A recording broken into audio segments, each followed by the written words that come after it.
बिस्मिल्लाहिर्रहमानिर्रहीम अस्सलाम वालेकुम। माय नेम इज सफ़र एहसान and this is your channel physics का सफ़र। आज के इस लेक्चर में, आज के इस वीडियो में हम क्लास 9th मैथमेटिक्स की जो एक्सरसाइज नंबर 1 है उसका हम रिव्यू करेंगे। तो देखते हैं कि इस वीडियो में हम इसको किस तरह से लेके चलेंगे। सबसे पहले ना हम इसके जो एमसीक्यूज़ हैं, ये जो पहले 10 एमसीक्यूज़ हैं, हम इसको डिस्कस करेंगे। उसके बाद इस एक्सरसाइज 1 का जो रिव्यू है, इसके जो क्वेश्चन है उनकी तरफ इंशाल्लाह हम चलेंगे।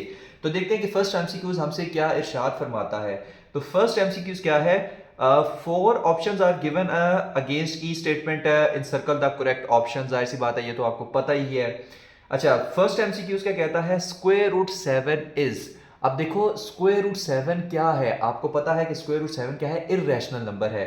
हम एक्सरसाइज 1.1 में ये देख के आ चुके हैं कि स्क्वायर रूट 2 हो, स्क्वायर रूट 3 हो, स्क्वायर रूट 5 हो, स्क्वायर रूट 6 हो, 7 हो, या स्क्वायर रूट 8 हो, स्क्वायर रूट 10 हो, मतलब जो कंप्लीट स्क्वायर नहीं देते। ठीक है, तो वो सारे वो हमारे पास क्या होते हैं? वो इर्रेशनल नंबर होते हैं। तो स्क्वायर रूट 7 क्या है? इर्रेशनल नंबर है।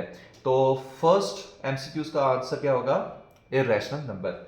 अच्छा, नेक्स्ट क्या कहता है कि पाई एंड ई आर। अब आपको पता है कि जो पाई और ई की जो वैल्यूज आती हैं, ठीक है, वो 3.14 समथिंग आगे, ठीक है। तो जो पाई और ई की वैल्यू होती हैं वो नॉन टर्मिनेटिंग है और नॉन रिकरिंग है।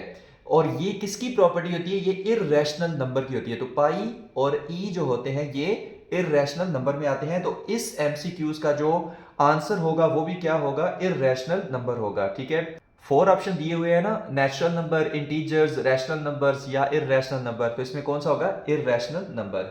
अच्छा, थर्ड वाला देखते हैं। If n is not a perfect square then square root n is. If n is not a perfect square then square root n is. अच्छा, परफेक्ट स्क्वायर कौन देते हैं?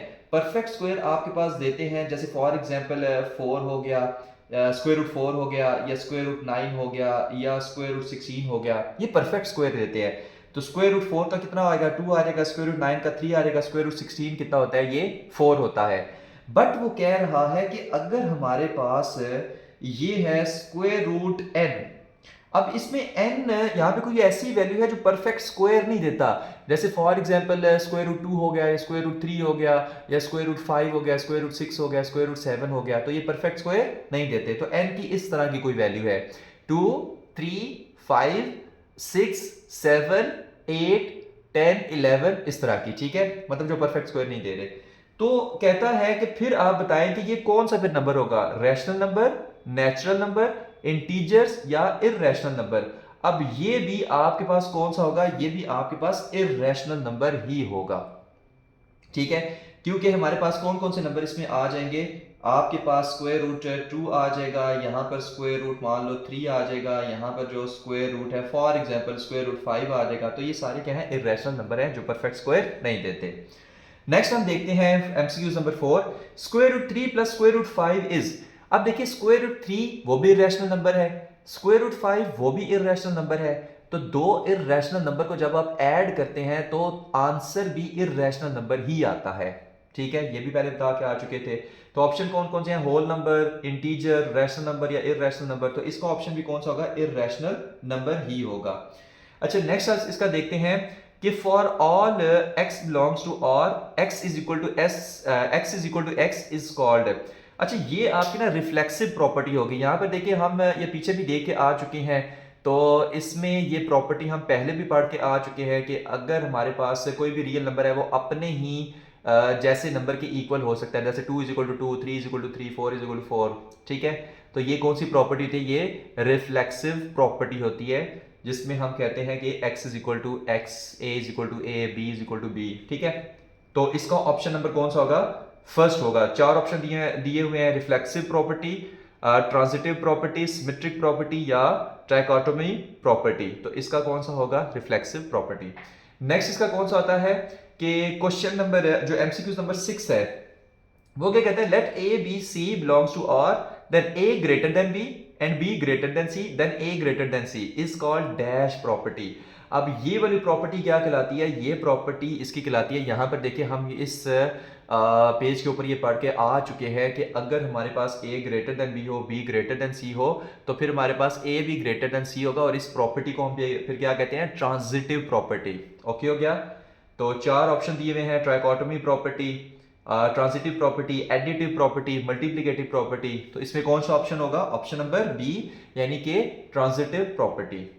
अच्छा, नेक्स्ट देखते हैं एमसीक्यूज नंबर 7 हमसे क्या इरशाद फरमाता है।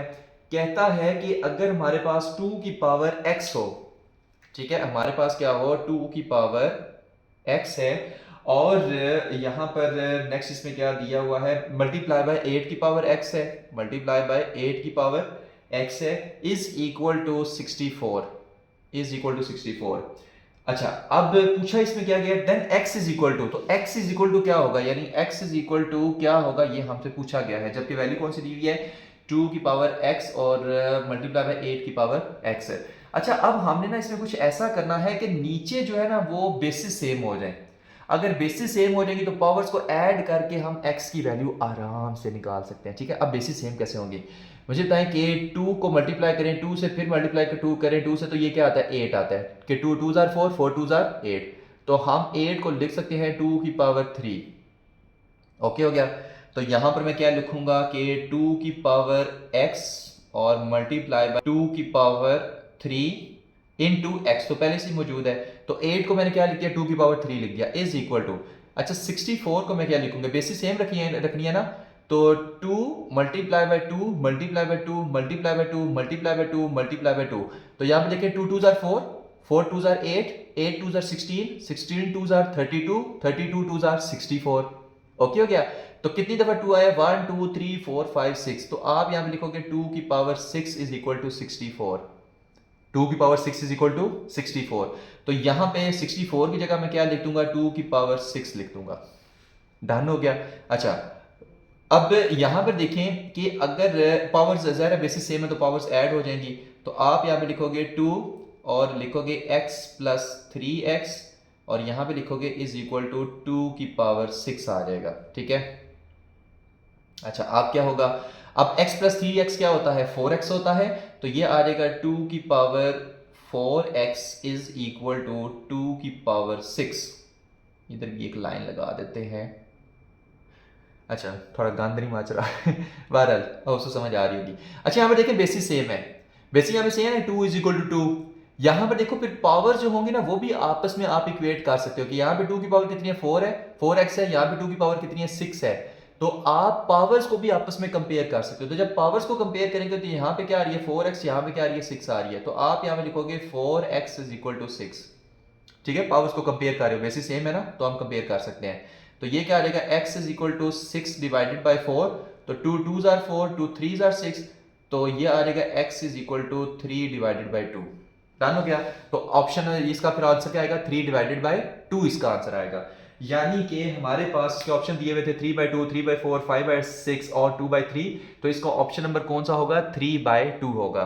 नेक्स्ट हमारे पास आती है हमारे पास एमसीक्यूज आता है, उसमें एक प्रॉपर्टी आ रही है, लेट ए बी मेंबर है R, sorry belongs to R, a b belongs to R, then a is equal to b and b is equal to a is called dash property. कि अगर a is equal to b हो और b is equal to a हो तो इस property को हम क्या कहते हैं। अब यहाँ पे देखें, ये भी हम यहाँ पे देखें पीछे पढ़ के आ चुके हैं कि अगर a is equal to b हो और b is equal to a हो तो इस प्रॉपर्टी को हम क्या कहते हैं, सिमेट्रिक प्रॉपर्टी कहते हैं, ठीक है। इसको हम क्या कहते हैं, सिमेट्रिक प्रॉपर्टी। तो ऑप्शन कौन से है, रिफ्लेक्सिव है, सिमेट्रिक है, ट्रांजिटिव है, एडिटिव है, तो इसका ऑप्शन नंबर बी होगा, यानी कि सिमेट्रिक प्रॉपर्टी हम इसको कहते हैं। नेक्स्ट देखते हैं कि square root 75 plus square root 27 is equal to, कि स्क्वायर रूट 75 और स्क्वायर रूट यहां पे क्या है, square root 75 plus square root 27 ये किसके इक्वल होगा, ठीक है। अब वो देख लेते हैं।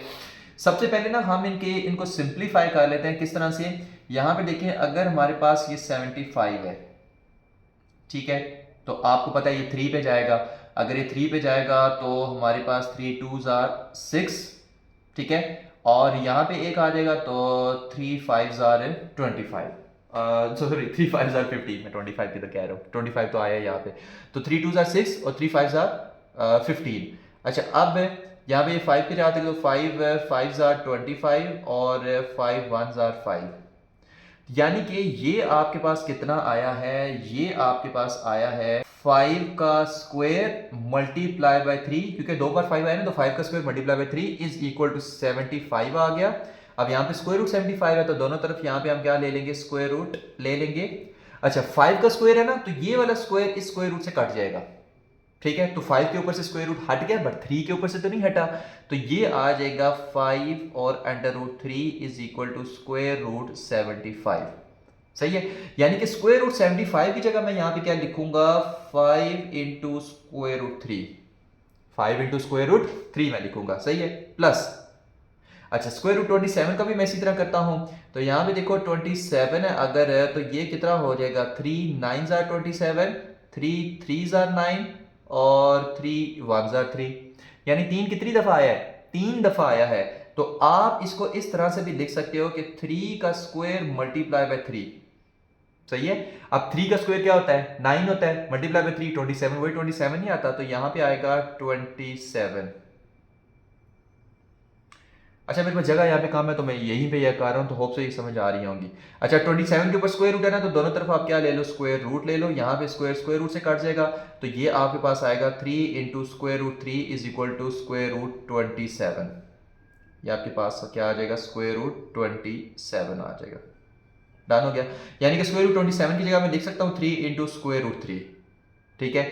अच्छा अब यहाँ पे देखें, ये भी स्क्वायर रूट 3 है, ये भी स्क्वायर रूट 3 है, तो 5 प्लस 3 कितना होता है, 8 होता है, तो ये आ जाएगा 8 इंटू स्क्वायर रूट 3, ठीक है, 8 इंटू स्क्वायर रूट 3, तो यही ऑप्शन नहीं है, 8 इंटू स्क्वायर रूट 3।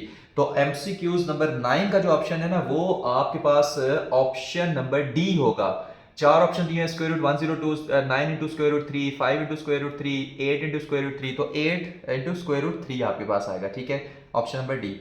लास्ट इसका एमसीक्यूज है, एमसीक्यूज नंबर 10, उसमें आपके पास क्या आता है, कहता है द प्रोडक्ट ऑफ, अच्छा किस किस की प्रोडक्ट है, कहता है कि 3 plus square root 5, square root 5 और 3 माइनस स्क्वायर रूट 5 इज, ठीक है, ये हमारे पास क्या है, ये आपने बताना है।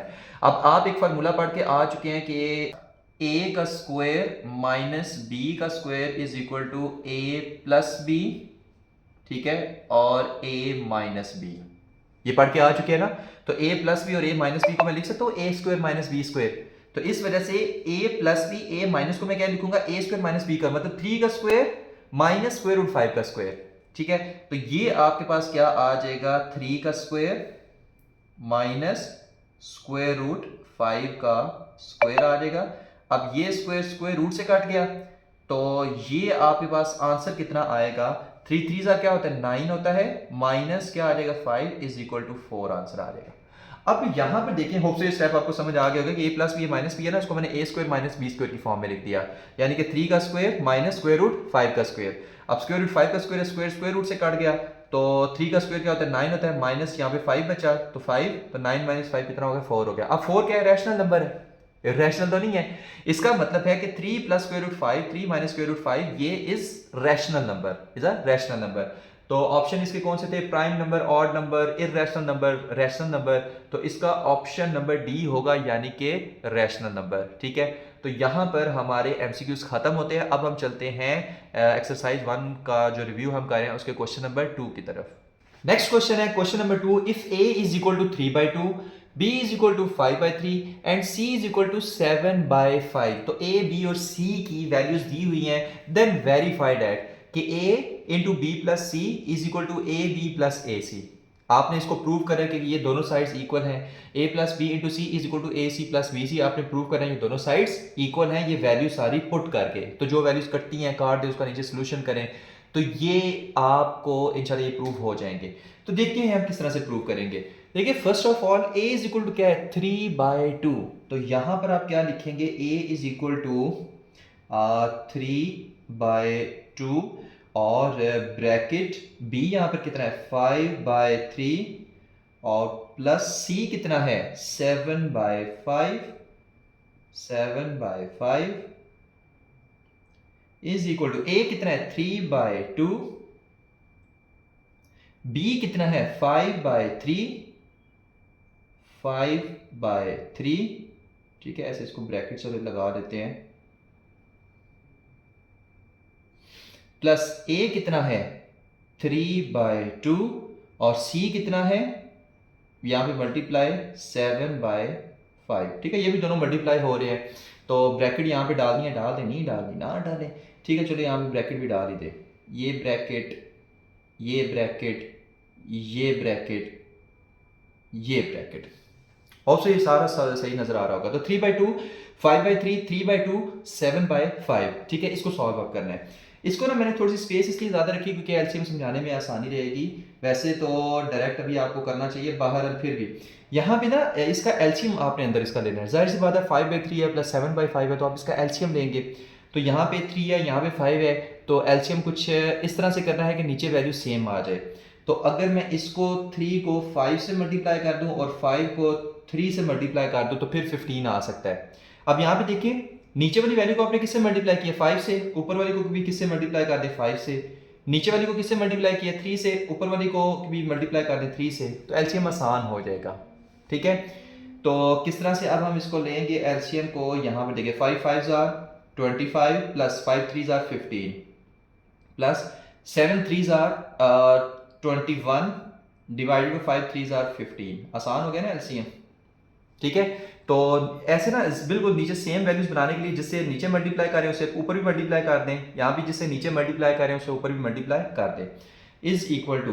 तो यहाँ पर ना स्ट्रेट मल्टीप्लाई कर दें, मतलब 5 को 3 से मल्टीप्लाई करें, 3 को 2 से कर दें, 7 को 3 से कर दें, 5 को 2 से कर दें। बट आसानी के लिए एक और काम भी आप कर सकते हैं, यहाँ से ये जो 3 है ना, ये इस 3 से कट भी सकता है। डिवीजन में है ना, ये 3 ऊपर आ रहा है, ये 3 नीचे आ रहा है, तो ये 3 3 आपस में कट सकता है। ठीक है, अब यहाँ पे इसका क्या आ जाएगा 5 divided by 2 plus 7 3s are, अब यहाँ पे तो इनको काट सकता, तो आप स्ट्रेट ऐसे मल्टीप्लाई कर दो हॉरिजॉन्टल में, 7 3s are 21 और 5 2s are 10 आ जाएगा। ओके हो गया। अच्छा, अब इसका एलसीएम लेते हैं, तो यहाँ पे क्या आ जाएगा 3/2 और नीचे क्या आ जाएगा 15 और ऊपर आ जाएगा 25 प्लस 21। ठीक है, 25 प्लस 21 इज इक्वल टू, यहाँ पर क्या आएगा नीचे ना दोनों तरफ किसी तरीके से आप 2 बना लें, 2 तो नहीं 10 आप दोनों तरफ बना लें। ठीक है, नीचे जो डिनोमिनेटर में है इसको भी मल्टीप्लाई बाई 5 कर दें, इसको भी मल्टीप्लाई बाई 5 कर दें, मतलब 2 को किससे मल्टीप्लाई करेंगे 10 आता है भाई, 5 से मल्टीप्लाई करें तो नीचे और ऊपर 5 से मल्टीप्लाई कर दे, तो 5 5s are 25, 5 2s are 10 plus 21 divided by 10। Done हो गया। अच्छा, अब इसमें यहाँ पे ना ये दोनों काट सकते हैं, 3 1s are 3 और 3 5s are 15, तो यहाँ पे क्या आ जाएगा 25 plus 21 divided by 5 2s are क्या हो जाएगा 10 हो जाएगा। यहाँ पे देखा 3 1s are 3, 3 5s are 15। अब 5 को 2 से मल्टीप्लाई हम कर सकते हैं क्योंकि यहाँ पे क्या है 1/2 है, यहाँ पे 25 प्लस 2 1 डिवाइडेड बाई 5 है, तो 5 2s are 10 is equal to, यहाँ पे क्या आ जाएगा नीचे वही आ जाएगा 10 और ऊपर आ जाएगा 25 प्लस 21। ठीक है, अच्छा 25 प्लस 21 क्या होता है, ये तो आपके पास 46 डिवाइडेड बाई 10 आता है, 46 divided by 10 is equal to, यहाँ भी क्या आएगा 46 डिवाइडेड बाई 10। ठीक है, तो हैंस प्रूव्ड, हैंस प्रूव्ड, तो यहाँ पे फिर left hand side is equal to right hand side, यही नहीं है। तो देखिए यहाँ भी 46/10 यानी a इंटू बी प्लस सी को किया तो 46/10 और a b प्लस ए सी को किया तो इसका भी क्या आया 46/10 आ गया, तो बस वेरीफाई हो गया, काम खत्म। सही है, अब ना हम इसका नेक्स्ट देखते हैं कि नेक्स्ट इसको हम किस तरह से सॉल्व करेंगे। तो इसको अब हम करते हैं, तो a इसमें क्या है, a प्लस बी सिर्फ वैल्यूज पुट करनी है ना, तो a इसमें क्या है 3/2 प्लस b इसमें क्या है 5/3। ठीक है, ओके, तो यहाँ पर क्या आ जाएगा c इसमें क्या है 7/5 इज इक्वल टू a यहाँ पर क्या है भाई, वो तो है 3/2 मल्टीप्लाई बाय c इसमें क्या है 7/5, हाँ छोटू सा 7, हम इसका थोड़ा सा बड़ा बना देते हैं ना, प्लस b कितना है, b कितना है, b कितना है 5 डिवाइडेड बाय 3, c कितना है 7 डिवाइडेड बाय 5। डन हो गया। अच्छा, अब इसको सॉल्व कर लेते हैं। यहाँ पे ना नीचे सेम वैल्यू बनानी है भाई, सेम वैल्यू बनानी है, तो मैं सेम 6 बना लेता हूँ। इसको मैं क्या कर देता हूँ 2 को किससे मल्टीप्लाई करूँ कि 6 आए, 2 को मल्टीप्लाई बाय 3 करेंगे तो ऊपर भी मल्टीप्लाई बाय 3 कर दो, 3 को किससे मल्टीप्लाई करूँ कि 6 आए, मल्टीप्लाई बाय 2 कर देंगे, इधर भी मल्टीप्लाई बाय 2 कर दो। ठीक सही है, तो 3 3s are 9 divided by 3 2s are 6 plus 5 2s are 10 divided by 3 2s are 6 आ जाएगा। सही है, मतलब नीचे वैल्यू सेम बनानी होती है, आसान इस तरह काम हो जाता है। वैसे दूसरी तरह में कर सकते हैं, नीचे वाली वैल्यूज़ को मल्टीप्लाई करके फिर ऊपर वाली वैल्यूज़ के साथ जो भी हमारे पास डिवीजन या इस तरह से करके, वो एक शॉर्टकट तरीका और भी है, लेकिन वो बच्चों को अक्सर कंफ्यूज करता है, तो इससे वो आसान रहते हैं। तो यहाँ पे क्या आ जाएगा, बाहर 7/5 आ जाएगा। तो 7 divided by 5 is equal to, अच्छा यहाँ पे देखो कोई वैल्यू कटती है या नहीं कटती, कटती है। इस 5 को इस 5 से काट दो, ये काट सकते हैं। अब 7 3 सा क्या होता है 21, 5 2 सा क्या होता है 10 होता है, प्लस यहाँ पे क्या बचा 7 और यहाँ पे क्या बचा 3 आ गया। डन हो गया, तो आसान काम हो जाएगा ना। तो 21 divided by 10 plus 7 divided by 3। अच्छा, तो यहाँ पे क्या आ जाएगा 6 और ऊपर क्या आ जाएगा 9 प्लस 10 और बाहर क्या आ जाएगा 7 divided by 5 is equal to, अब यहाँ पे नीचे मैं कैसे सेम वैल्यू बनाऊं, तो नीचे मैं बना लेता हूँ मैं ना इसको नीचे 30 बना लेता हूँ। ठीक है, 30 बना लेते हैं। तो इसको मल्टीप्लाई बाय 3 करो, ऊपर वाले को भी मल्टीप्लाई बाय 3 कर दो। 3 को किससे मल्टीप्लाई करूँ, 30 आता है 10 से, तो इसको भी मल्टीप्लाई बाय 10 कर दो, इसको भी मल्टीप्लाई बाय 10 कर दो। नीचे किसी तरीके से सेम वैल्यू बनानी है ना, तो आसान हो जाता है। तो 10 3 ज़ा क्या होता है 30 और 21 को 3 से मल्टीप्लाई करें तो 3 1 ज़ा 3 और 3 2 ज़ा 6। सही है, तो ये हमारे पास आ जाता है 63 आ जाता है, प्लस 10 7 ज़ा क्या होता है 70 और नीचे क्या आ जाएगा 10 3 ज़ा 30 आ जाएगा। डन हो गया। अच्छा, अब 10 प्लस 9 क्या होता है 19 डिवाइडेड बाय 6 और मल्टीप्लाई बाय 7/5, क्योंकि 7/5 बाय था, इज इक्वल टू, यहाँ पे क्या हो जाएगा नीचे आ जाएगा 30 और ऊपर आ जाएगा 63 प्लस 70।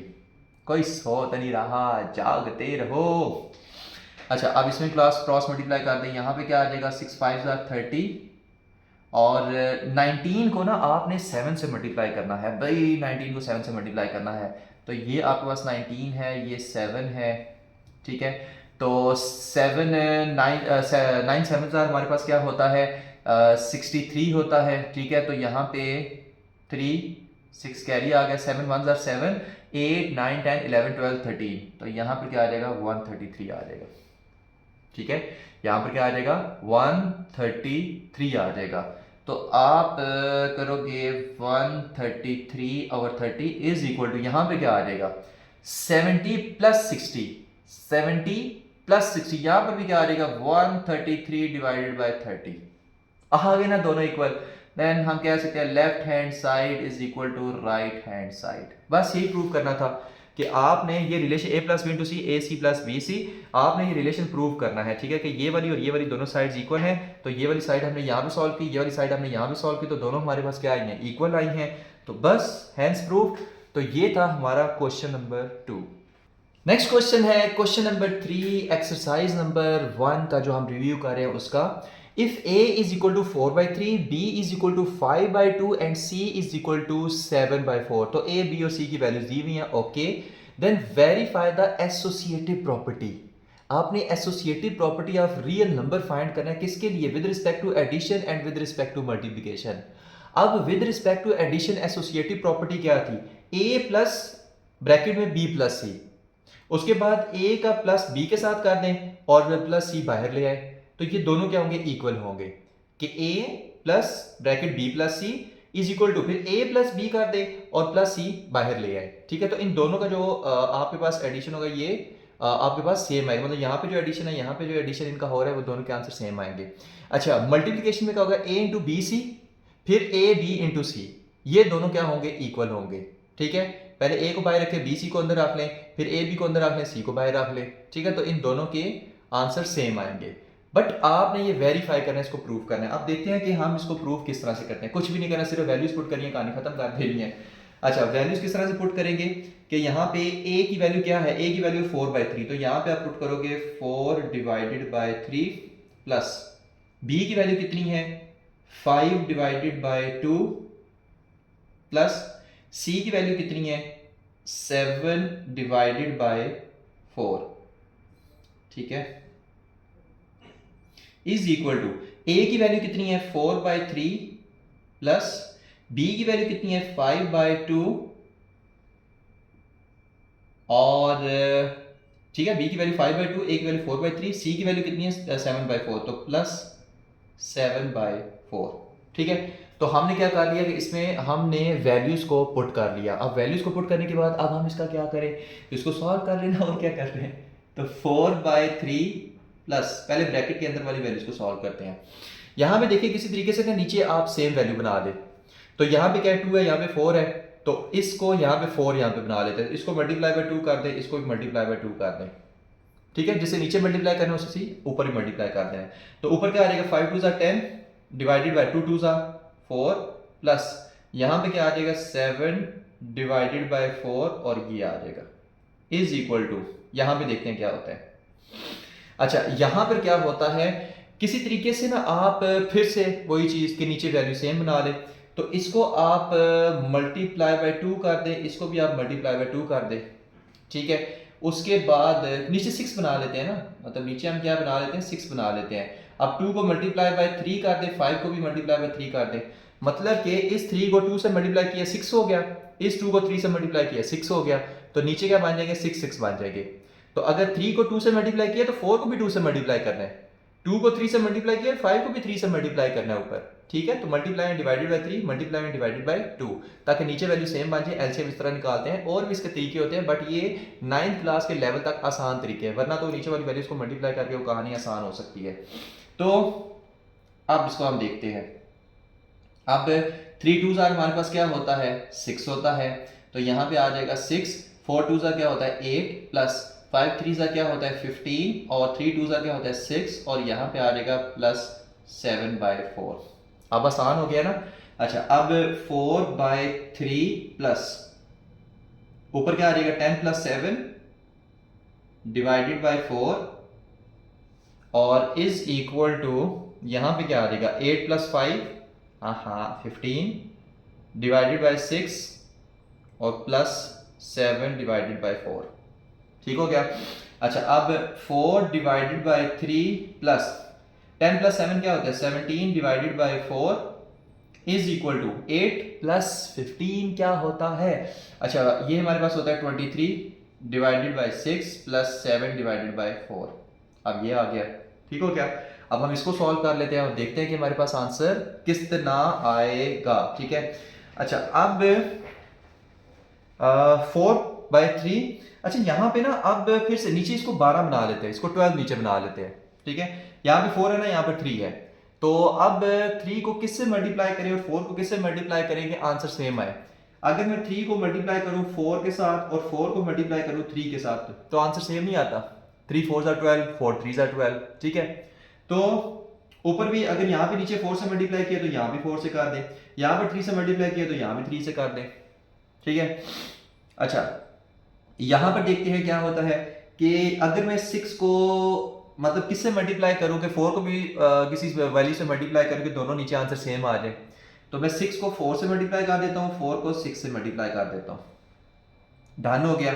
और यहां पर अगर नीचे 4 से मल्टीप्लाई करें तो ऊपर भी 4 से, नीचे 6 से मल्टीप्लाई करें तो ऊपर भी 6 से।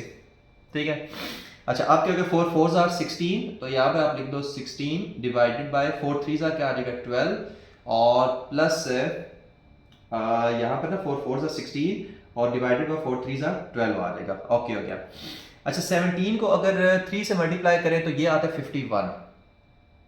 51 divided by 4 3 12 is equal to, ठीक है, 23 को अगर आप 4 से मल्टीप्लाई करें तो 23 4 4 3 12 1 ऊपर कैरी है 4 2 8 और ऊपर 9, तो ये 92 आ जाएगा। तो आप यहाँ पे लिखोगे 92 डिवाइडेड बाय 6 4 क्या आता है 24 प्लस 7 6 क्या आता है 7 5 35 7 6 42 डिवाइडेड बाय 24।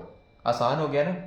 ठीक है, तो दोनों नीचे सेम हो गया। अब नीचे सेम है तो नीचे क्या कर लो 12 कर लो, ऊपर क्या कर लो 16 प्लस 51 इज इक्वल टू, यहाँ पे क्या कर लो 24 कर लो और ऊपर क्या कर लो 92 प्लस 42 कर लो।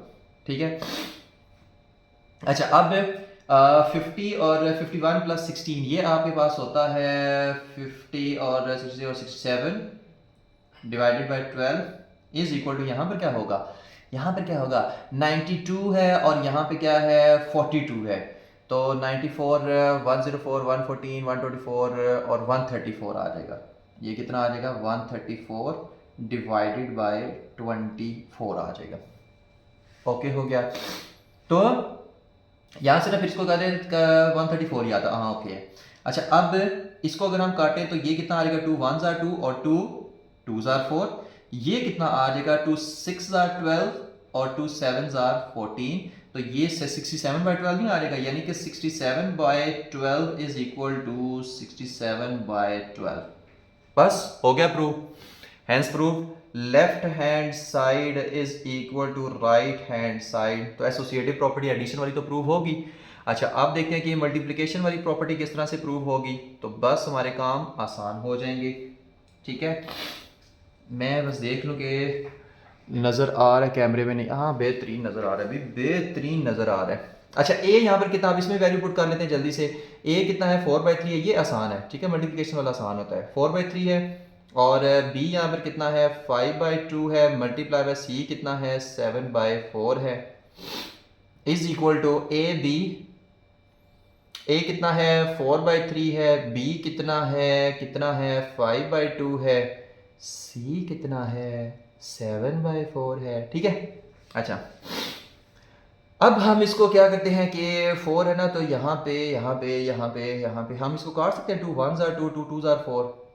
ठीक है, यहाँ पर भी हम काट लेते हैं 2 1s are 2 2 2s are 4। ठीक है, या 4 4 से भी काट सकते हैं, वो भी आसान हो जाएगा। बहरहाल तो ये आपके पास आ जाएगा 2/3, अंदर क्या आ जाएगा 5/1 multiply by 7/4 is equal to 2/3 multiply by 5/1 और 7/4। ठीक है, अच्छा 2/3 इधर आ गया और यहाँ पे क्या आ गया 7 5s are 35 divided by 4 is equal to 5 2s are 10 divided by 3 multiply by 7/4। अच्छा जब इसको मल्टीप्लाई करेंगे तो 35 2s are क्या होता है 70, 4 3s are क्या होता है 12 और यहाँ पर क्या होता है 10 7s are क्या होता है 70 और 4 3s are क्या होता है 12 आता है। Hence left hand side is equal to right hand side. तो ये भी प्रूव हो गया, तो ये तो आसान सा था। ठीक है, तो ये हमारे पास क्या है मल्टीप्लिकेटिव एसोसिएटिव प्रॉपर्टी और ये एडिटिव या एडिशन एसोसिएटिव प्रॉपर्टी। ओके हो गया, तो बस दोनों प्रूफ हो गई हैं। इसको आप ऐसे 1 का नाम दे लें और इसको आप क्वेश्चन मतलब इस पार्ट 2 का नाम दे लें। तो ये था हमारा क्वेश्चन नंबर 3 जिसमें हमने जस्ट ये प्रूव करा था, वेरीफाई करा था। अब हम चलते हैं अपने क्वेश्चन नंबर 4 की तरफ। नेक्स्ट क्वेश्चन है question number 4 and it is a very easy question. Is zero a rational number? Explain. क्या जीरो रैशनल नंबर है? एक्सप्लेन करें। तो yes zero is a rational number भाई, बिल्कुल हमारे पास जो जीरो होता है वो एक रैशनल नंबर ही होता है। कैसे? A rational number is any number that can be expressed as a fraction p by q where q is not equal to 0। अच्छा कोई भी नंबर जिसको हम फ्रैक्शन की फॉर्म में एक्सप्रेस कर सकते हैं उसको हम रैशनल नंबर कहते हैं। ठीक है, फ्रैक्शन की फॉर्म में मतलब p बाय q की फॉर्म में हम उसको रिप्रेजेंट कर सकते हैं, उसको हम रैशनल नंबर कहते हैं। अब यहाँ पे देखिए since zero can be written as, क्या हम जीरो को 0/1 लिख सकते हैं? आंसर क्या आएगा? जीरो ही आएगा। 0/2 लिख सकते हैं, आंसर क्या आएगा? जीरो ही आएगा। 0 डिवाइडेड बाय -3 लिख सकते हैं, आंसर क्या आएगा? जीरो ही आएगा। मतलब मैं जीरो को 0/1 या 0/2 या 0 डिवाइडेड बाय -3 लिख सकता हूँ, कोई फर्क नहीं पड़ेगा क्योंकि आंसर जीरो ही आना है। ओके हो गया, तो इस वजह से जीरो को मैं फ्रैक्शन की फॉर्म में रिप्रेजेंट कर सकता हूँ। That is why it fits the definition of a rational number. ठीक है, इस वजह से जो जीरो है फिर ये एक क्या है? रैशनल नंबर है। ठीक है, तो ये था हमारा क्वेश्चन नंबर 4। नेक्स्ट क्वेश्चन है question number 5। State trichotomy property of real number. कि आपने trichotomy property of real number बतानी है कि ये क्या होती है। तो ये वैसे तो हम पहले भी पढ़ के आ चुके हैं एक्सरसाइज नंबर 1.1 में। तो the trichotomy property says that for any two real number, कोई भी टू रियल नंबर हो a and b, only one of these can be true. A is less than b, a is equal to b, a is greater than b. अच्छा कोई भी अगर दो real numbers हो ना तो उसके लिए हमारे पास कोई भी इनमें से एक पॉसिबिलिटी हो सकती है। या तो अगर फॉर एग्जांपल दो रियल नंबर है, एक ए रियल नंबर है एक बी रियल नंबर है। अब ये तो ये पॉसिबिलिटी है कि ए लेस देन बी हो, मतलब ए बी से छोटा हो, या ये पॉसिबिलिटी है कि ए बी के इक्वल हो, या ये पॉसिबिलिटी है कि ए बी से ग्रेटर हो। तो तो ये तीन ही पॉसिबिलिटीज हैं, इसके अलावा कोई पॉसिबिलिटी नहीं है। मैं फिर से इसको रिपीट कर रहा हूं कि ट्राइकोटोमी प्रॉपर्टी हमें क्या बताती है कि कोई भी अगर दो रियल नंबर हो तो उसमें ये तीन पॉसिबिलिटीज ही पॉसिबल है। ठीक है, ये तीन प्रॉपर्टीज ही पॉसिबल है। कैसे? अगर दो रियल नंबर है ए और बी, या ए बी से छोटा होगा, या ए बी के इक्वल होगा, या ए बी से बड़ा होगा। ठीक है, इन तीनों में से कोई एक चीज होगी, फोर्थ चीज कोई भी पॉसिबल नहीं है। तो in simple term, when you compare two number, one of these three things will always be correct, nothing else is possible. इसके अलावा कुछ भी पॉसिबल नहीं है, इन तीनों में से कोई भी एक कंडीशन होगी। तो इसको हम क्या कहते हैं? ट्राइकोटोमी प्रॉपर्टी कहते हैं। अब हम चलते हैं नेक्स्ट क्वेश्चन नंबर 6 की तरफ। नेक्स्ट क्वेश्चन है क्वेश्चन नंबर 6, जो कि बहुत ही इजी क्वेश्चन है। Find to rational numbers between 4 and 5। 4 and 5 के दरमियान में क्या करने हैं? आपने दो रैशनल नंबर फाइंड करने हैं। अब वो आपको पता है किस तरह से हम फाइंड करते थे, दोनों की एवरेज लेके। अब दोनों की एवरेज लेंगे तो एक रैशनल नंबर मिलेगा। अब जो आंसर आएगा उसकी दोबारा हम 5 के साथ जब एवरेज लेंगे तो दूसरा रैशनल नंबर मिल जाएगा। ठीक है, 4 और 5 के दरमियान में। अब किस तरह से वो चीज देखते हैं, दो नंबर हमारे पास कौन से हैं? 4 और 5। तो आपने क्या लिखना, आपने क्या करना है, इनकी एवरेज लेनी है। तो आप लिखोगे 4 + 5 और डिवाइडेड बाय 2 कर दो, तो डिवाइडेड बाय 2 कर दोगे। ठीक है, तो ये क्या आ जाएगा? 9/2। तो एक रैशनल नंबर तो ये आ गया। ठीक है, अब दूसरा रैशनल नंबर फाइंड करते हैं, ये एक आ गया। अब सेकंड फाइंड करते हैं। अब इस 9/2 की 5 के साथ दोबारा से आप एवरेज ले लो। अब किस तरह से? 9/2 + 5। अब 5 के नीचे तो कुछ नहीं है, 5 है ना, इसके नीचे कुछ नहीं है। 9/2 की 5 के साथ लेनी है, तो 5 डिवाइडेड बाय 1 और यहां पर इसको कर दो डिवाइडेड बाय 2। डन हो गया। अच्छा, अब यहां पे इसका ऊपर एलसीएम लेना है, तो इसको भी मल्टीप्लाई बाय 2 कर दो, इसको भी मल्टीप्लाई बाय 2 कर दो, ताकि नीचे 2 2 बन सके। तो ये आपके पास आएगा 9/2 + 10/2 डिवाइडेड बाय 2। तो ये आ जाएगा आपके पास, नीचे आ जाएगा 2, ऊपर क्या आ जाएगा? 9 + 10 आ जाएगा। ओके हो गया। और डिवाइडेड बाय 2, तो ये आपके पास आएगा 9 + 10 19 और डिवाइडेड बाय 2 डिवाइडेड बाय 2। तो ये आपके पास आ जाएगा 19 डिवाइडेड बाय 2 मल्टीप्लाई बाय 2। ये 2 इधर नीचे आकर ना इस 2 से मल्टीप्लाई हो जाएगा, तो ये आ जाएगा 19 डिवाइडेड बाय 4। तो एक आपके पास रैशनल नंबर ये आ गया, एक आपके पास रैशनल नंबर ये आ गया। तो ये दो रैशनल नंबर आते हैं किसके दरमियान? 4 और 5 के दरमियान। ठीक हो गया। तो ये था हमारा क्वेश्चन नंबर 6। नेक्स्ट क्वेश्चन है क्वेश्चन नंबर 7 है। आपने क्या करना है? इन तीनों को सिंप्लीफाई करना है। सिंपल, आपने इसको सिंप्लीफाई करना है। तो अब यहां पर देखें, स्क्वायर, ये 5th रूट है। 5th रूट ऑफ किसका है? x की पावर 15, y की पावर 35 और z की पावर 20। आपने क्या करना है? इसको सिंप्लीफाई करना है। अब यहाँ पे स्क्वायर रूट के इधर ही आपको क्या लिखा हुआ नजर आ रहा है? 5। तो हम इसको ऐसे भी लिख सकते हैं। हम चैप्टर 1 एक्सरसाइज नंबर 1.1 में ये हम प्रॉपर्टीज देख के आ चुके हैं। तो 5 की पावर 35 डिवाइडेड बाय z की पावर 20। आप ना इसको ऐसे भी लिख सकते हैं, मतलब स्क्वायर और 5th रूट को 1/5, मतलब इस चीज को आप ऐसे लिख सकते हैं। यहां पे देखिए स्क्वायर रूट के बारे में आपको 5 नजर आ रहा है, मतलब 5th रूट है। तो आप इसको इसकी फॉर्म में भी लिख सकते हैं, मतलब ब्रैकेट का आगे ऊपर 1/5 लिख दे, तो ये और ये इक्वल ही है। सही है। तो मैंने इसकी जस्ट फॉर्म चेंज कर दी है, तो आप इस तरह से कर सकते हैं। ठीक है, एक्सरसाइज नंबर 1.1 में हम सारे वो laws of radicals, law of radicals वगैरह देख के आ चुके हैं। तो अच्छा, अब नेक्स्ट इसमें प्रॉपर्टी क्या लगेगी? नेक्स्ट प्रॉपर्टी इसमें ये लगती है कि आपको पता है कि अगर हमारे पास a की पावर n हो और इसकी पावर क्या हो? m हो। ठीक है, a की पावर n हो और ब्रैकेट में पूरे की पावर कितनी हो? m हो। तो आप इन दोनों पावर्स को मल्टीप्लाई भी बाद में कर सकते हैं कि a = n multiply by m, आप ऐसे कर सकते हैं। ठीक है, तो सेम इसी तरह यहां पर पावर क्या है? 1/5। अब इस 1/5 को मैं इस 15 जो पावर है इसके साथ भी मल्टीप्लाई कर सकता हूं, 35 के साथ भी मल्टीप्लाई कर सकता हूं, 20 के साथ भी मल्टीप्लाई कर सकता हूं। ये भी रूल्स हैं, ये लॉज हैं, ये आपने याद रखने हैं। तो अब यहां पे क्या आएगा? x और 15 मल्टीप्लाई बाय 1/5, इसी तरह y की पावर 35 और इसके साथ भी मल्टीप्लाई बाय 1/5 और डिवाइडेड बाय z है और यहाँ पे 20 और मल्टीप्लाई बाय 1/5। डन हो गया। अब यहाँ पे क्या होगा? 5 1s are 5 और 5 3s are 15। यहाँ पे 5 1s are 5 और 5 7s are 35 और 5 1s are 5 और 5 4s are 20। ठीक है, तो ये आपके पास क्या आ जाएगा, ये आपके पास आएगा x का क्यूब y की पावर 7 डिवाइडेड बाय z की पावर 4। ठीक है, तो ये आपके पास आंसर आ जाएगा। ठीक है, x का क्यूब y की पावर 7 और z की पावर 4 आ जाएगी, क्योंकि 5 4 20 होता है। मैं देख लूँ कि ये नज़र आ रहा है, नहीं आ रहा, आ रहा है भी, आ रहा है। तो x का क्यूब y की पावर 7 और z की पावर 4 डन हो गया। अच्छा, नेक्स्ट आप देखते हैं। नेक्स्ट में क्या कहा हुआ है कि 27। अब फिर से इसको दूसरी फॉर्म में पहले लिख लेते हैं कि 27 है ना, मतलब यहाँ पे देखिए ये आपका क्यूब रूट है। ठीक है, क्यूब रूट ऑफ 27, उसकी पावर कितनी है, 2x है। तो 27 की पावर 2x उसी तरह रहने दें।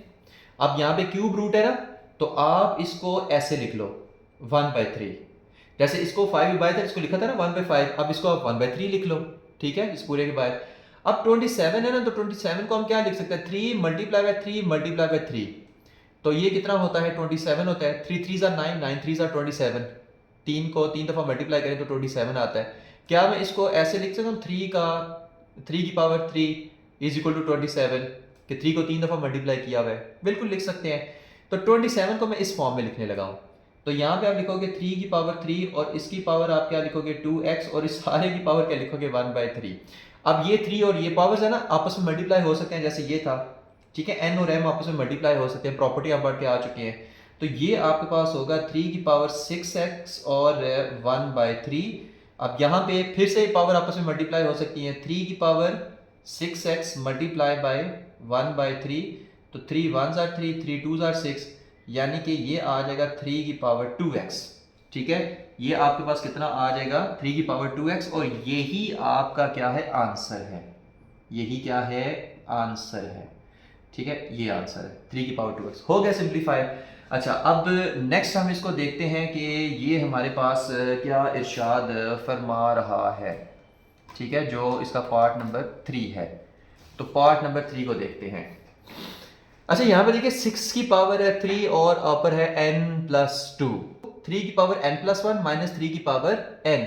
अब इसको सिंप्लीफाई करना है तो वो भी इजी वे है। अब वो देखिए वो कौन सा है, इसके लिए ना एक प्रॉपर्टी यहाँ पर यूज होगी। जैसे फॉर एग्जांपल a की पावर है n+1, a की पावर है n+1, तो आप इसको ऐसे लिख सकते हो a की power n multiply by a की पावर 1।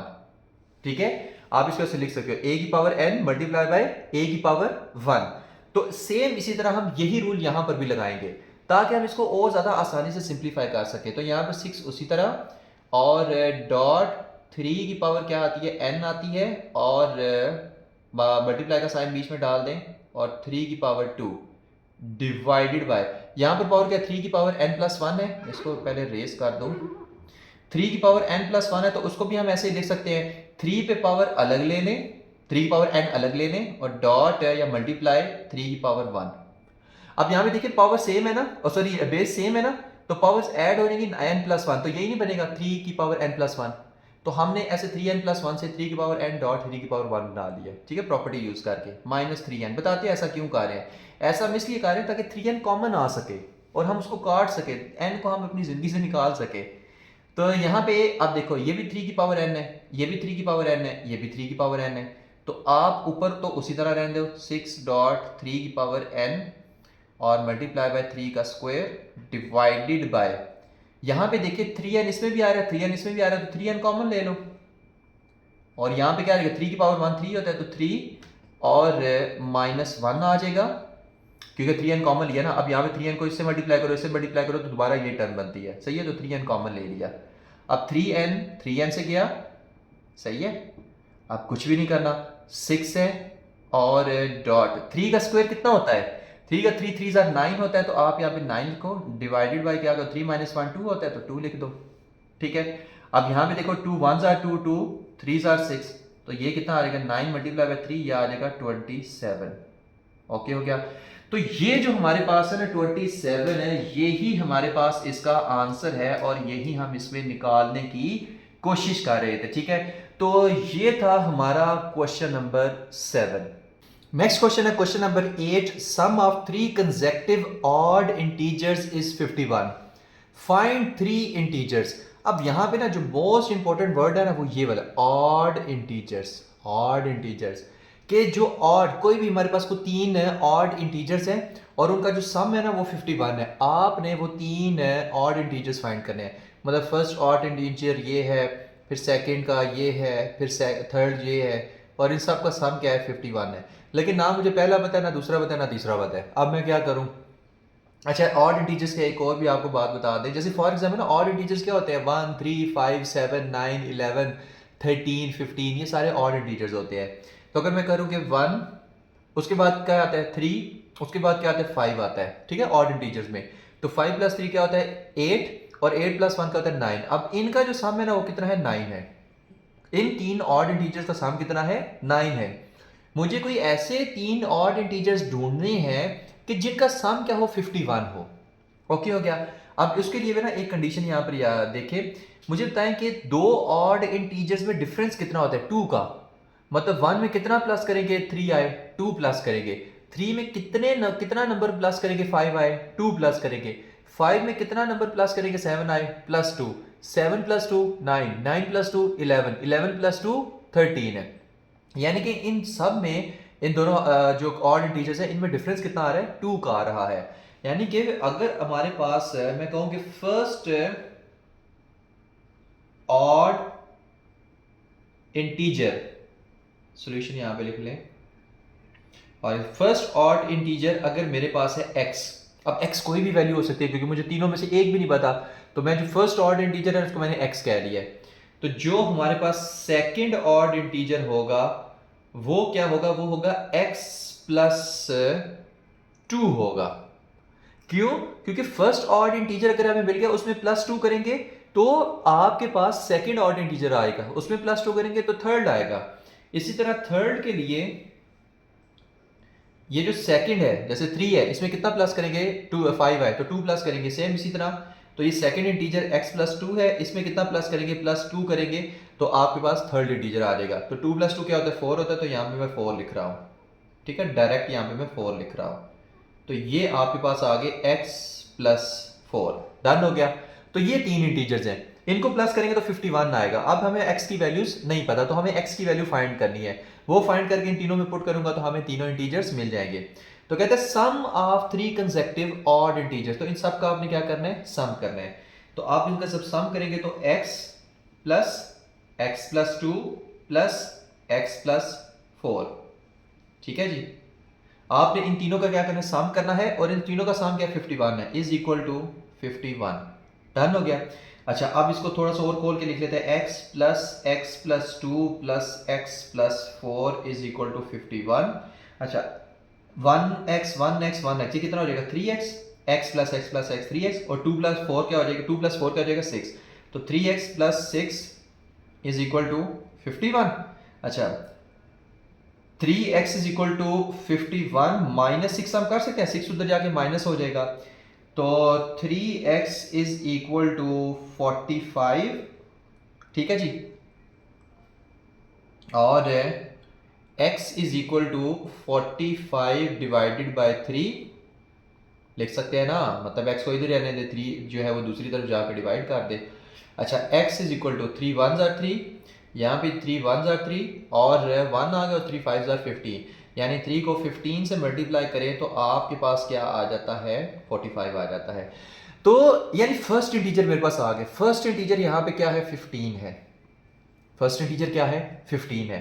सेकंड इंटीजर क्या है 15 में क्या करना है +2 करना है, तो 15, और सेकंड इंटीजर क्या है फिर 17 है। थर्ड इंटीजर क्या है? थर्ड इंटीजर x में +4 कर दें, यानी 2 + 2, तो वो हमारे पास क्या हो जाएगा x 15 है तो ये आपके पास 19, ठीक है। यानी वो जो तीन इंटीजर्स थे जिनका सम आपके पास 51 आना था वो कौन कौन सा है 15 17 और 19, ठीक है। 15 17 और 19। अब ऐसे इसको लिख भी सकते हैं कि x + 2 आपके पास कितना हो जाएगा 15 + 2, और वो आपके पास आ जाएगा 17, सही है। इसी तरह जो x + 4 है वो आपके पास कितना हो जाएगा 15 + 4, और वो आपके पास कितना आ जाएगा 19। तो ये आपके पास थर्ड इंटीजर, और ये आपके पास सेकंड इंटीजर। तो 15, 17 और 19, अब इन सब को प्लस करें तो कितना आता है आपके पास, ये 51 ही आएगा। ओके हो गया। तो ये था हमारा क्वेश्चन नंबर 8। नेक्स्ट क्वेश्चन है question number 9। Abdullah picked up 96 balls and place them into 2 bucket. अच्छा, अब्दुल्ला के पास कितनी बॉल्स थी? टोटल 96 थी, और उसने क्या की, 2 बकेट्स ली। अच्छा, मान लें कि ये हमारे पास क्या है, 2 बकेट्स हैं। बकेट का हम कंटेनर ज़्यादा लग रही है ठीक है, बहरहाल छोटी बड़ी हो सकती हैं।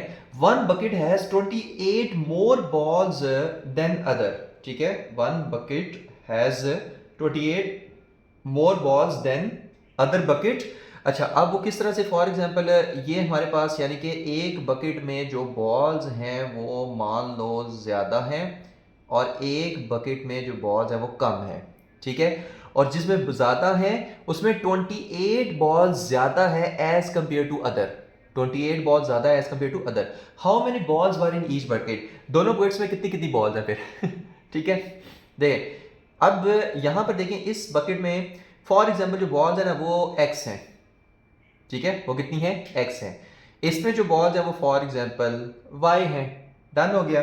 अच्छा, अगर इसमें x है इसमें y है, क्योंकि मुझे नहीं पता इन दोनों में बकेट्स में बॉल्स कितनी है, लेकिन मुझे ये पता है कि अगर मैं इन दोनों बॉल्स का सम करूं ना, मतलब इन दोनों बकेट्स की बॉल को आपस में मिक्स कर दूं, तो वो दोनों बकेट की बॉल मिलके ना वो बनाएगी 96, क्योंकि टोटल बॉल्स कितनी 96 हैं। तो आप लिखोगे x plus y is equal to 96। x क्या है, number of balls in bucket 1, और number of ball and y क्या है, number of balls in bucket 2। तो इन दोनों बॉल्स का नंबर्स को आपस में प्लस करें तो कितना बनना चाहिए, 96 बनना चाहिए। तो 96 आ गया। अच्छा, तो ये 96 ओके हो गया। दूसरी कंडीशन उसने ये 28 वाली लगाई है, कहता है कि बकेट 1 में 28 बॉल ज्यादा है एज कम्पेयर टू बकेट 2। मुझे नहीं पता दोनों में कितनी है, बट मुझे ये पता है कि बकेट 1 में बकेट 2 से 28 बॉल्स ज्यादा है, ये मुझे पता है। इसका मतलब है दोनों में डिफरेंस कितना हुआ, 28 का हुआ।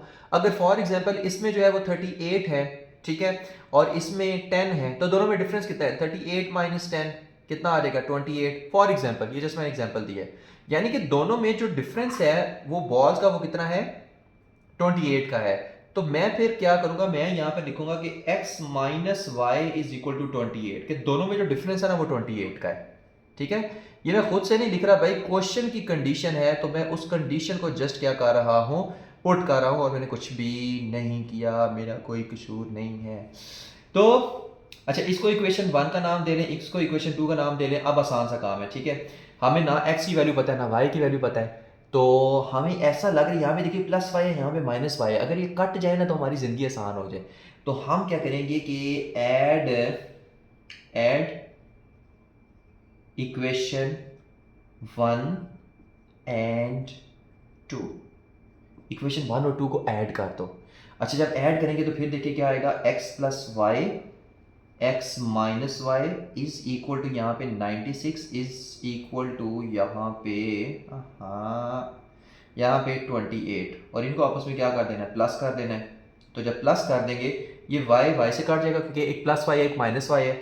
x प्लस एक्स कितना आ जाएगा, 2x is equal to 96 plus 28, ये कितना हो जाएगा, कितना हो जाएगा, कितना, ये 124 हो जाएगा। ठीक है, ये कितना हो जाएगा, 124, और x is equal to 124 divided by 2, और ये हो जाएगा 2 6 12, 2 2 4, ये आ जाएगा 62। ठीक है, यानी कि x इज इक्वल टू आपके पास कितना आया, x इज इक्वल टू आया 62। ठीक है, अच्छा, अब इसको नाम दें इक्वेशन 3 का। अब इसको या इसमें पुट कर दें या इसमें पुट कर दें, दोनों में से किसी में पुट कर दें, आंसर सेम आएगा। मैं इसमें पुट कर देता हूं, तो पुट इक्वेशन 2 इन इक्वेशन 1 ना 2, ओ सॉरी, पुट इक्वेशन 3 है, मैं 2 किधर कर रहा हूँ, ये 3 है। पुट इक्वेशन 3 इन इक्वेशन 2, इस 3 को इस 2 में पुट कर दें ठीक है, x की वैल्यू कितनी है 62, वो यहाँ पे पुट कर दें, तो ये कितना आ जाएगा, 62 minus y is equal to 28, और 62 minus 28 is equal to y, y minus है उधर जाके प्लस हो जाएगा, 28 इधर आके माइनस हो जाएगा। अब 62 माइनस 28 जब हम करेंगे तो ये हमारे पास कितना आता है, ये हमारे पास आता है 34 इज इक्वल टू वाई, या आप कह लो कि y is equal to 34। Done हो गया। तो बस अब यहाँ पे देखें कि हमारे पास x कितनी है, यानी ये बॉल्स कितनी है, ये बॉल्स है 62 और y ये बॉल्स कितनी है, ये है 34। अब 62 प्लस 34 कितना होता है, वो होता है 96। तो सम कितना है, टोटल बॉल्स कितनी 96 है। 62 माइनस 34 क्या होता है 28, यानी बकेट 1 में बकेट 2 से 28 बॉल्स ज्यादा है। इसका मतलब है इसमें 62 है, इसमें फिर 34 है और टोटल कितनी है 96 है। तो बस यही हमने फाइंड करना था कि इस बकेट में बॉल्स कितनी है, इस बकेट में बॉल कितनी है, तो 62 और 34 है। डन हो गया। तो ये था हमारा क्वेश्चन नंबर 9। नेक्स्ट क्वेश्चन है क्वेश्चन नंबर 10 एक्सरसाइज नंबर 1 का, जिसको हम रिव्यू कर रहे हैं, जो कि इस एक्सरसाइज का लास्ट क्वेश्चन है। Salma invested ₹3,50,000 in a bank. कि कोई गर्ल है सलमा, उसने 3,50,000 इन्वेस्ट कर दिए कहां पे, बैंक में। डन हो गया, ओके जी। Which paid simple profit at the rate of 7.1/4% per annum. Per annum का मतलब होता है पर ईयर। तो इस रकम के ऊपर उसको पर एनम यानी पर ईयर उसको मुनाफा कितना होता है, प्रॉफिट कितना होता है, वो 7.25% होता है। 1/4 का मतलब होता है 0.25। ओके हो गया। तो 7 इंटू 1/4 मतलब 7.25%। ठीक है। तो 3,50,000 सलमा ने बैंक में जमा कराए, उसको जो पर ईयर प्रॉफिट मिल रहा है वो कितना है, वो 7.25% मिल रहा है इस रकम का। ओके हो गया, डन है। आफ्टर 2 ईयर, 2 साल के बाद, the rate was increase to 8% per annum. 2 साल के बाद है उसको जो इस रकम पे 3,50,000 पे जो उसको प्रॉफिट मिलना शुरू हुआ, वो कितना हुआ, वो 8% हुआ इस रकम का। ठीक है। 2 साल तक उसको मिलता रहा 7.25% प्रॉफिट इस पे। अब 2 साल के बाद उसको 8% प्रॉफिट मिलता रहा इस पे हर साल, मतलब 2 साल के बाद हर साल, 3rd साल, 4th, 5th year, 6th year, 7th year, अब 8% उसको मिलेगा। लेकिन 2 साल तक ये मिलेगा, 2 साल के आगे पर ईयर उसको ये मिलेगा 8%। Find the amount she had at the end of 7 years. 7 साल के बाद उसके पास ये बैंक में कितनी अमाउंट होगी। अभी तो 3,50,000 है ना। आप देखिए प्रॉफिट लग लग के 7 साल के बाद बताओ कितनी उसके पास रकम हो गया, 3,50,000 ही रहेगी। नहीं भाई, ज़ाहिर से ज़्यादा इंक्रीज होगी। कितनी इंक्रीज होगी वो आपने बतानी है। ठीक है। अच्छा, 7 ईयर्स को ना हम 2 हिस्सों में डिवाइड कर लेते हैं। एक हम डिवाइड कर लेते हैं 2 में और एक डिवाइड कर लेते हैं 5 में। 2 और 5 ज़ाहिर 7 होते हैं। अच्छा, फर्स्ट 2 ईयर्स जो उसको प्रॉफिट मिला है वो कितना मिला है, 7.25%। ठीक है। अच्छा, नेक्स्ट जो 5 ईयर्स उसको प्रॉफिट मिला है ना, 5 ईयर्स, वो उसको मिला है 8%। ठीक है।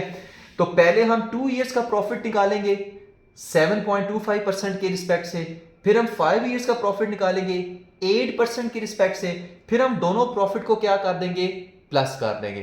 फिर वो जो प्लस हुई वैल्यू है ना, वो इसमें ऐड करेंगे तो हमारा क्वेश्चन सॉल्व। ठीक है।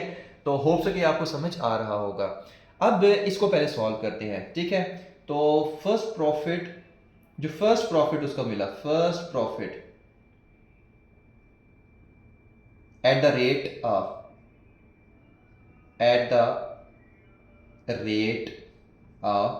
वो कितना मिला, वो उसका था 7.25%। वो कितना है, 7.25%। Okay. Profit for 1 year, profit of 1 year. ठीक है, इस रकम के ऊपर। ठीक है। वो कितना था 7.25। अब परसेंटेज है ना, वैल्यू में करने के लिए डिवाइडेड बाय 100 करेंगे। ठीक है, तुम्हें वैल्यू में आंसर चाहिए। और किसका परसेंटेज निकाल रहे हैं, इसका परसेंटेज निकाल रहे हैं, तो मल्टीप्लाई बाय 350,000 कर दो। ठीक है। तो ये देखते हैं हमारे पास कितना आएगा। तो ये हमारे पास आएगा 7.25 डिवाइडेड 100 मल्टीप्लाई बाय 350,000, 25375। तो 25375 मतलब 25,375 रुपए उसको मिलेंगे हर साल, मतलब 1 साल के बाद इस रकम के ऊपर। ठीक है। अच्छा, प्रॉफिट ऑफ 2 ईयर्स कितना हो जाएगा, प्रॉफिट ऑफ 2 ईयर्स कितना हो जाएगा, वो हो जाएगा 2 मल्टीप्लाई, इसको 2 से मल्टीप्लाई कर दें, 25375। तो ये आपके पास कितना आएगा, ये आपके पास आ रहा है 5750 5750 5750 डन हो गया। यानी कि 2 इयर्स का जो उसको प्रॉफिट मिला है वो कितना मिला है 5750। ठीक है, ओके हो गया। तो इसको ना मैं यहां पे लिख रहा हूं, यहां पे भी लिख देता हूं प्रॉफिट ऑफ 2 इयर्स। ओके हो गया। और इसको ना मैं रेड के साथ अंडरलाइन कर रहा हूं कि 2 साल के में उसको जो प्रॉफिट मिला है ना वो 50,750 रुपये। बड़ी बात है, बड़ा प्रॉफिट मिला है 2 साल के बाद। अच्छा, 2 साल के बाद अब जो उसकी प्रॉफिट का रेट हुआ है ना पर ईयर वो 8% हो गया है। ठीक है, अब वो निकालते हैं कि नेक्स्ट 5 इयर्स भाई इसको कितना मिलता रहा है, यानी जब 8% हुआ है। तो सेकंड प्रॉफिट रेट आप इसको कह लो, और वो कितना है 8% है। ठीक है, अच्छा अगर वो 8% है तो इसको मैं फिर रेस कर रहा हूं। ठीक है, यहां पे लिखा हुआ है और 5 इयर्स का हम 8% के अकॉर्डिंग निकालने वाले हैं। ओके है। तो कितना है profit of 1 year, profit of 1 year, profit of 1 year, और वो कितना है 8% है। तो 8 डिवाइडेड बाय 100 करो, और कितनी रकम पे मिल रहा है, इतनी रकम पे मान लो मिल रहा है, तो 3,50,000 पे। डन हो गया। अच्छा, 3,50,000 रुपये इतना इसको मिल रहा है। नेक्स्ट अब इसका देखते हैं। अच्छा, इसको जब हम सॉल्व करेंगे ना तो हमारे पास वैल्यू कितनी आएगी हम वो देख लेते हैं। तो 8 डिवाइडेड बाय 100 मल्टीप्लाई बाय 35 350,000, तो ये आ जाएगा 28,000। ये कितना आ जाएगा, ये आपके पास आ जाएगा 28,000। ठीक है, तो ये हमारे पास है profit of 1 year. But profit of 5 years कितने हैं, क्योंकि 8% के रिस्पेक्ट से हम 5 सालों का निकाल रहे हैं ना। तो प्रॉफिट ऑफ 5 इयर्स, तो ये जो 1 ईयर का प्रॉफिट है इसको 5 से मल्टीप्लाई कर दो, तो 28,000। ठीक है, अच्छा 5 2s are 10 और 8 5 40, तो ये आपके पास आ जाएगा 140,000 आ जाएगा। ठीक हो गया, 8 5s are 40 ना, और 5 2s are 10 हमारे पास हो जाएगा। ठीक है, 1 और ऊपर 140,000 हो जाएगा। मैं एक बार इसको दोबारा से चेक कर लूँ कि यही हमारे पास आता है ना। तो 28 मल्टीप्लाई बाई 5 ये आता है 140,000 बाई बेस्ट। अच्छा, अब हमारे पास प्रॉफिट ऑफ 5 इयर्स, ये हमारे पास आ गया। तो देखो 2 प्रॉफिट आ गए ना, एक ये हमारे पास आ गया, एक ये हमारे पास आ गया। तो 2 इयर्स का इतना हुआ, 5 इयर्स का इतना हुआ, 7 इयर्स का कितना हुआ। तो आप यहां पे फिर लिखोगे total profit, total profit, total profit. और टोटल प्रॉफिट कितना है, ये हमारे पास 50,750 प्लस 140,000, तो ये आपके पास टोटल प्रॉफिट ये कितना आ जाएगा 1,90,750। ठीक हो गया, ये हमारे पास कितना आएगा 1,90,750 आ जाएगा। सही है, तो ये आपके पास कितना है टोटल प्रॉफिट है, टोटल प्रॉफिट। सही है, इसको भी मैं अंडरलाइन कर रहा हूं, ये अंडरलाइन इसको भी कर रहा हूं, ये टोटल प्रॉफिट है। डन हो गया। अच्छा, उसने कहा find the amount she had at the end of 7 years, मतलब 7 सालों के 7 साल पहले तो जब उसने रकम जमा कराई तब तो 3,50,000 थी। 7 साल के बाद बताओ उसके पास बैंक में कितनी होगी। तो भाई 7 साल के बाद ये जो प्रॉफिट है ना ये इस वैल्यू में ऐड कर दे, तो भाई इतनी उसके पास रकम होगी 7 साल के बाद बैंक में। 7 साल पहले 3,50,000 थी, फिर 7 साल के बाद प्रॉफिट लग के ये वाला जब प्रॉफिट इसके साथ लगेगा तो आपके पास इसकी जो टोटल वैल्यू हो जाएगी ना वो 3,50,000 जमा ये जो आपके 1,90,750 है। तो यहाँ पे आपका टोटल अमाउंट, टोटल अमाउंट आपसे ये नजर आ रहा होगा, वो होगी 3,50,000 जमा 1,90,750, और ये आ जाएगी, ये आ जाएगी, ये आ जाएगी, ये कितनी आ जाएगी, मैं इसको देख लेता हूँ। ये आ जाएगी 540750। ठीक है, ये आपके पास में आंसर आ जाएगा, ये आपके पास आंसर आ जाएगा। तो 5,40,750। मैं देख लूँ कैमरे में नज़र आ रहा है ना, ये सही आ रहा गुड है।